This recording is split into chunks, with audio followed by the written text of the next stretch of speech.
When I look at the sky, I see a beautiful painting.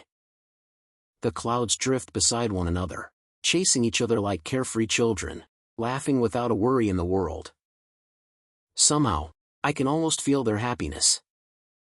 Around me, people walk together, their fingers intertwined, smiles lighting up their faces. Smiles. Something I've forgotten how to wear. I've forgotten what it feels like to smile without forcing it, what it feels like to be cherished, to have someone gently hold my hand as if they never want to let go. Yesterday, I saw my father smiling at my stepbrother. My stepmother lovingly fed him while he held her hand. They looked like the perfect family. Complete, warm, and full of love. I lost my mother when I was 7 years old, yet I can still feel the warmth of her smile etched into my heart, like a tattoo that time could never erase. Somewhere along the way, I forgot who I was. I forgot how happiness feels. I forgot what it means to truly live instead of simply existing. Today, I felt like dying. Even after seeing my bruised face, stained with dried blood, my father chose to believe my stepbrother. Steve stood there with tears in his eyes, playing the victim so perfectly that anyone would have believed him. But I knew the truth. He was the one who bullied me at the university. Every single day, he and his friends humiliated me, laughed at me, and made my life miserable. Yet, in front of my father, he accused me of being the bully, of hurting him. Without asking me a single question, my father raised his hand. Slap. The force sent my head to the side. My cheek burned as another tear rolled down my face. For a brief second, I saw something flicker across his eyes. Worry. A tiny crack in his anger. Maybe, just maybe, he realized I was telling the truth. But before he could say anything, my stepmother gently placed her hand on his shoulder. She whispered something softly, and that tiny spark of concern vanished from his face as if it had never existed. His expression hardened once again. "You've become nothing but a disgrace," he shouted. "I don't want to hear another word from you." Every word pierced deeper than the slap ever could. I wish I didn't have to live anymore. The thought crossed my mind so naturally that it frightened me. What a pathetic life I have. Then came the final punishment. "Get out, Ethan." His voice was cold. "Spend the night on the streets. Maybe then you'll learn your lesson." I didn't argue. There was no point. I had no money. No phone. Not even enough to buy a piece of bread. My stomach growled in protest, but I ignored it. As I walked toward the mansion's enormous front doors, I turned around one last time. I forced myself to smile. A painful, broken smile. Hoping my father would stop me. Hoping he would call my name. Hoping he would finally choose me. But he didn't. Instead, all I saw was Steve. Standing behind my father with a smug smile spreading across his face, victory shining in his eyes. The moment our eyes met, his lips curled even further, silently telling me exactly what he was thinking. I won. I lowered my gaze and stepped out into the cold night. The massive mansion doors closed behind me with a heavy thud. It sounded less like a door closing, and more like my father closing his heart to me forever. They were cruel. Every single one of them. I kept walking. I didn't know where my feet were taking me anymore. They simply moved on their own while my mind remained trapped in the mansion I had just left behind. My stomach growled, reminding me that I hadn't eaten. I ignored it. Pain had become so familiar that hunger no longer mattered. After what felt like hours, I found myself standing in front of a bridge. I rested my hands on the cold railing and slowly lifted my head. The sky. No matter how cruel the world had been to me, the sky had never abandoned me. Since I was a child, it had been my silent companion. Whenever I felt alone, I would look up, and somehow it made me believe that someone, somewhere, was listening. But tonight, even the sky felt unbearably heavy. The wind was cold. The river below flowed endlessly, as if it were inviting me to disappear into it. For the first time, I didn't want to admire the stars anymore. I didn't want to wait for tomorrow. I was tired. So tired. The thought of ending everything slipped into my mind so naturally that it frightened me. As I stood there, my fingers absent-mindedly slipped into the pocket of my jacket. Something brushed against my fingertips. Paper? I frowned. I was certain my pocket had been empty. Curious, I slowly pulled it out.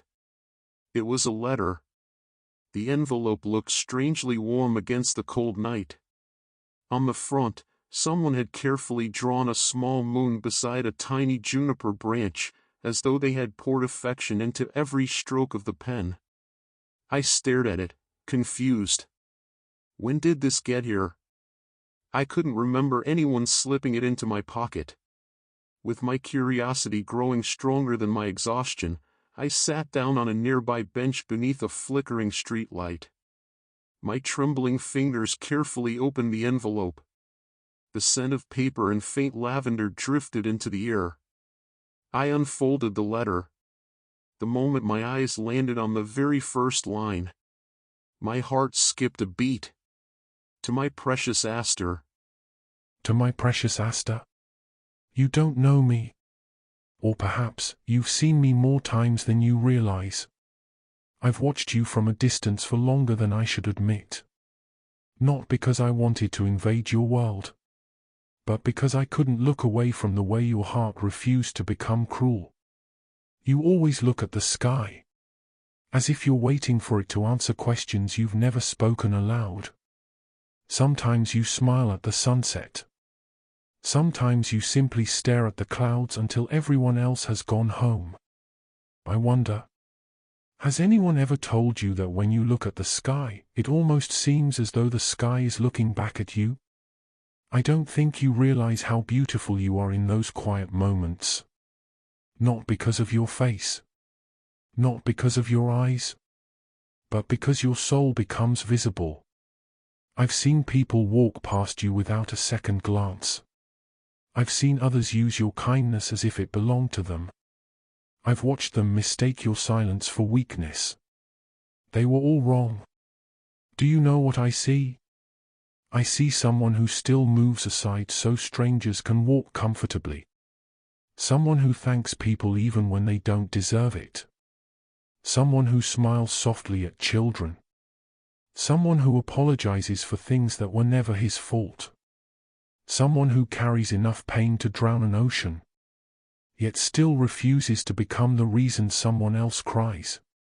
Do you know how extraordinary that is? The moon circles the earth every night. Not because the earth asks it to.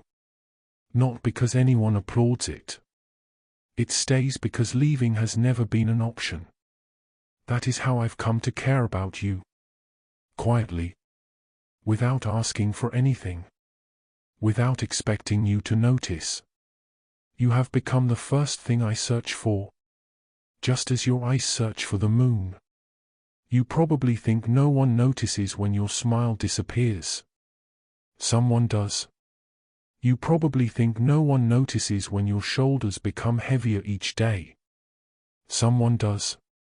You probably think the tears you hide belong only to you. They don't. Because every time your heart breaks, mine aches with it. Please. Don't let this world convince you that you are difficult to love. If only you could see yourself through my eyes, you would understand why I could never stop looking. You shine in ways that have nothing to do with sunlight. You make ordinary moments beautiful without even trying. You carry storms inside you, yet somehow your heart still reaches for light. If there ever comes a day when you believe there is no reason left to stay, look at the moon. I'll probably be looking at it too. Maybe we'll never stand beneath the same roof. Maybe we'll never hold the same conversation. Maybe you'll never even learn my name. But every night the moon hangs above you. Know this. There is someone in this vast world whose heart has quietly chosen yours. Someone who has never stopped believing that your gentle soul deserves to be loved. More gently than the rain kisses the earth. More faithfully than the moon follows the night.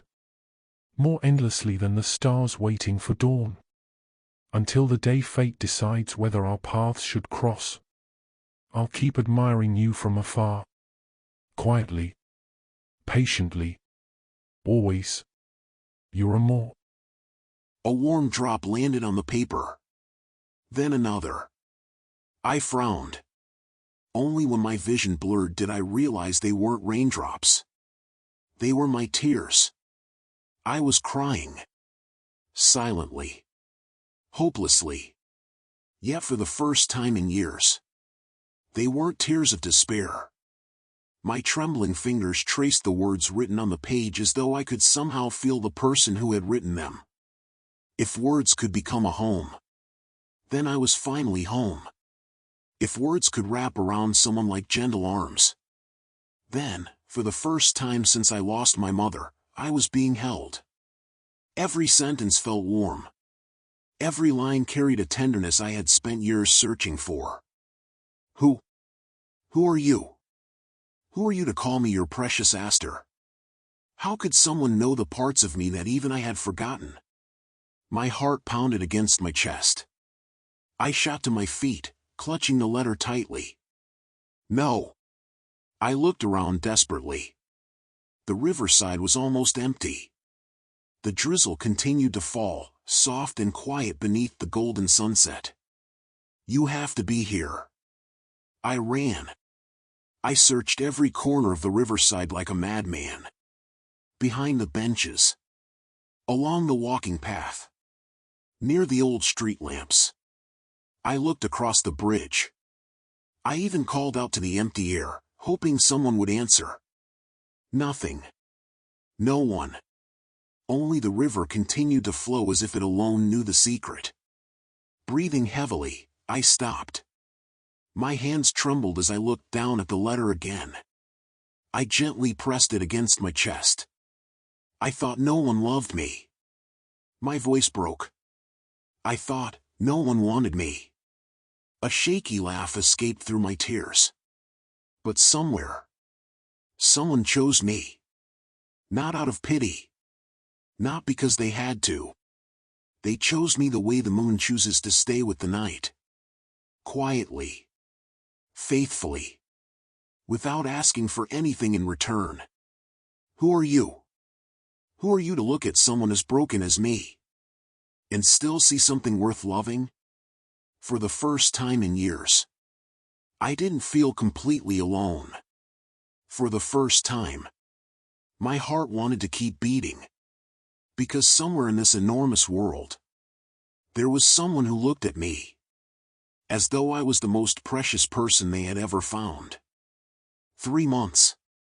It's been 3 months since that first letter found its way into my hands.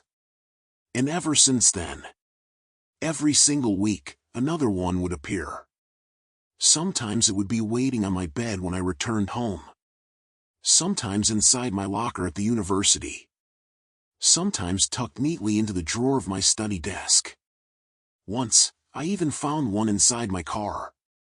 No matter how carefully I watched. No matter how many times I waited. I never saw who left them. I tried. God. I tried so hard. I arrived at the university hours early. I stayed behind after everyone had gone home. I searched every hallway, every corridor, every corner of the library. I even checked the security cameras whenever I had the chance. Nothing. It was as though the letters appeared by magic. Sometimes I wondered, can someone truly fall in love without ever showing their face? Before, I would have laughed at such an idea. I would have called it impossible. But now, I wasn't so sure anymore. I still didn't know who they were. I had never heard their voice. I had never seen their smile. I didn't even know whether they were older than me, or younger. Yet, Without realizing it, I had already given them my heart. Each letter slowly stitched together the broken pieces of me. The words became the warmth I looked forward to every week. The letters became the reason I smiled again. The reason I kept waking up. The reason I believed tomorrow might be a little kinder than today. Every letter ended the same way. Yours, beneath the same moon. I must have read those words 1,000 times. Every single letter was carefully folded and placed inside a small wooden box. The same box where I kept my mother's scarf. Her old necklace. The only photograph I had of her. Those letters belonged beside her memories. Because they had become just as precious. But a frightening thought always crept into my mind. What if one day the letters stopped coming? What if the person who had quietly become my light suddenly disappeared? Would I lose myself all over again? The thought terrified me more than I cared to admit. I tried to push it away. But it always returned. Like a shadow that refused to leave. This morning felt different. There was a strange heaviness in the air. As if the day already knew something I didn't. While I was eating breakfast in silence, my father suddenly spoke. We're attending my business partner's birthday banquet tonight. His voice was as cold as ever.